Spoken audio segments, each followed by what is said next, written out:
দলীয় এইটো কাৰ্যসূচী হয় যে আমাৰ প্ৰাইমাৰী কমিটি আজি বিশেষকৈ প্ৰাইমাৰী কমিটিক লৈ কিনে আমি এই কাৰ্যটো লৈছোঁ কিয়নো UPPL এটা ৰেজিষ্টাৰ্ড ৰাজনৈতিক দল হয়।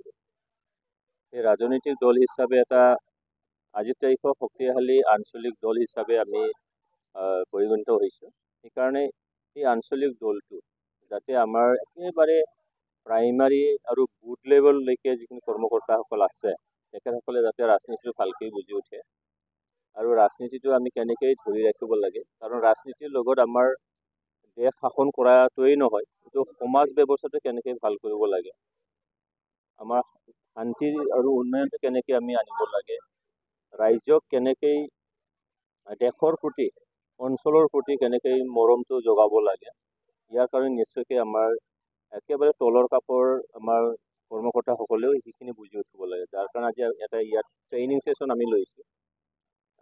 প্ৰাইমাৰী লেভেলত লোৱা হৈছে, তাৰপিছত ব্লক লেভেলত আমি নিশ্চয়কৈ ল'ম। তাৰপিছত আকৌ আমাৰ বুথ লেভেলত তেনেকৈ ট্ৰেইনিং ছেশ্যন হ'ব আৰু এনেকৈ আমাৰ বেনিফিচিয়াৰী এইখিনি কাৰ্যসূচী আমাৰ নিশ্চয়কৈ আছে আৰু এনেকৈ আমি গৈ থাকোঁ।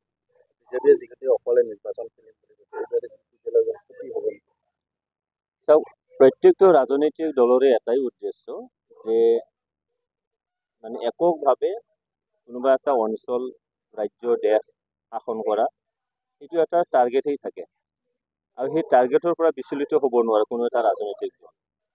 আৰু ইয়াত তেখেতসকলৰ কৰ্মকৰ্তাসকলৰ প্ৰতিও লক্ষ্য ৰাখিও কিছুমান কথা হয়তো সময়ে সময়ে ক'ব লগা হয়। এইটো আজিলৈকে আজিৰ তাৰিখত মানে কাঠাংকে ক'ব পৰা নাই, কাৰণ এটা সময় আছে আমাৰ কাউন্সিল নিৰ্বাচন। এই নিৰ্বাচনৰ ওচৰ চাপাত আমি তেতিয়াহে আমি থিৰাং কৰিব পাৰিম যে আমি অকলে খেলিম নে বোলে আমাৰ কিবা আণ্ডাৰষ্টেণ্ডিং থাকিব। কিন্তু ময়ো ক'ব নোৱাৰোঁ, তেখেতসকলেও হয়তো নিশ্চয়কৈ তেখেতসকলৰ দলৰ ষ্ট্ৰেটেজিৰ কথাটো তেওঁলোকে কৈছে। চাওক, আমি শক্তিশালী ৰূপত আমি এটা পৰিগণিত হৈছোঁ বা আমি তেনেকৈ কাম কৰি আছোঁ। সেইকাৰণে আমাৰ শক্তিটো আমি নিশ্চয়কৈ ঠিক কৰি আছোঁ আৰু এই বস্তুটো দেখা গৈছে যে UPPL হিচাপে একদম গ্ৰাউণ্ড লেভেল যিটো আমাৰ ৰিপৰ্ট, সেই ৰিপৰ্টিং মতে যে UPPL এটা মানে শক্তিশালী ৰূপত আমি পৰিগণিত হ'ম আৰু এনেকৈ অহা নিৰ্বাচনত যিখিনি আমাৰ শক্তি, সেই শক্তিটো আমি ৰাইজক লৈ আমি সেইখিনি কৰিব বিচাৰিছোঁ। সেইকাৰণে আমাৰ এটা ভাল এটা মানে শ্বেয়াৰ নিশ্চয়কৈ আমি পাব পাৰিম, তাত কোনো সন্দেহ নাই।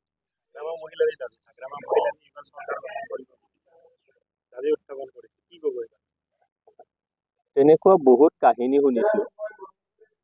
যেতিয়া আমেৰিকাই ইৰাকক আক্ৰমণ কৰিছিলে, চাৰিওফালৰ পৰা এটাৰ পিছত এটা অঞ্চলটো আমেৰিকাই কব্জা কৰি লৈছিলে। তথাপিতো তেখেতৰ মানে ফৰেইন মিনিষ্টাৰৰ মুখত যে আমি এনেকৈ আগবাঢ়িছোঁ, তেনেকৈ কৰিছোঁ, পৰাভূত কৰিছোঁ, লাষ্ট মুহূৰ্তত দেখা গ'ল মানে তাৰ পৰিণতি কি হ'ল আমি গম পাওঁ।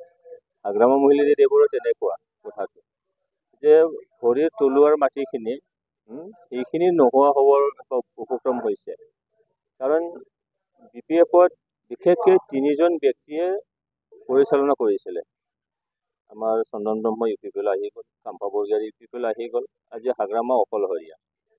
আৰু আপোনালোকে চাব হাগ্ৰামা আশে-পাশে বা তেখেতৰ মানে যিমানখিনি মিডিয়াত কথা কয়, কাম কৰে, সেই মানে ছিনিয়ৰ যিবিলাক দায়িত্ব ল'ব পৰা BPF পাৰ্টীক মানে জন্ম দিয়াটা ব্যক্তিসকল আজি তেখেতৰ ওচৰত নাই। সেইকাৰণে তেখেতে মুখত ক'ব পাৰে, কিন্তু গ্ৰাউণ্ডৰ সেই সত্যতাটো নাই।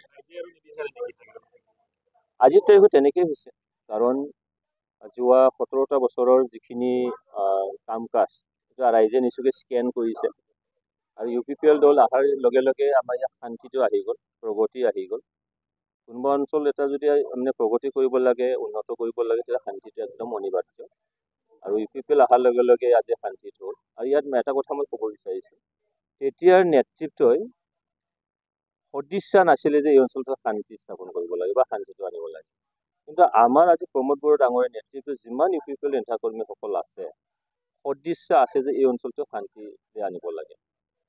শান্তিটো ইয়াত যিকোনো প্ৰকাৰে মানে ৰাজ্যক জনসাধাৰণক এটা উপলব্ধি কৰাব লাগে যে ইয়াত নিশ্চয়কৈ শান্তি হৈছে আৰু আমি দেখিছোঁ আজি শান্তি হোৱাৰ লগে লগে প্ৰগতিও হৈছে আৰু সেইকাৰণে আজি ৰাইজে ইউ পি পি এল দলক আঁকোৱালি লৈছে। প্ৰমোদ বড়ো ডাঙৰীয়াৰ নেতৃত্ব স্বীকাৰ কৰিছে। বিভিন্ন জাতি জনগোষ্ঠী যেনেকৈ 26টা জনগোষ্ঠী আছে ইয়াত আজি ভিজন ডকুমেণ্ট কৰিলে তাৰ কাৰণে আৰু সেইটোকে মানে হাগ্ৰামা মহিলাৰীয়ে তেওঁলোকে ভয় কৰে যাৰ কাৰণে সময়ে সময়ে কিবা এটা মানে বমলাষ্টি কিছুমান কথা কয় কিন্তু বাস্তৱ ক্ষেত্ৰত সেই বস্তুটো নকয়। চাওক এককভাৱে এটা সংখ্যাগৰিষ্ঠ হোৱা আমাৰ এইটো আজিৰ তাৰিখত আমি যিখিনি জানো সেইখিনি আমি নিশ্চয়কৈ হ'ম। আজিৰ তাৰিখত এইটো নকওঁ কিন্তু আমি কওঁ যে more than 80% আমি একদম আজিৰ তাৰিখলৈকে আৰু হাগ্ৰামা নিজৰ আসনটোৱে পায় নে নাপায় এইটোৱে সন্দেহ আছে।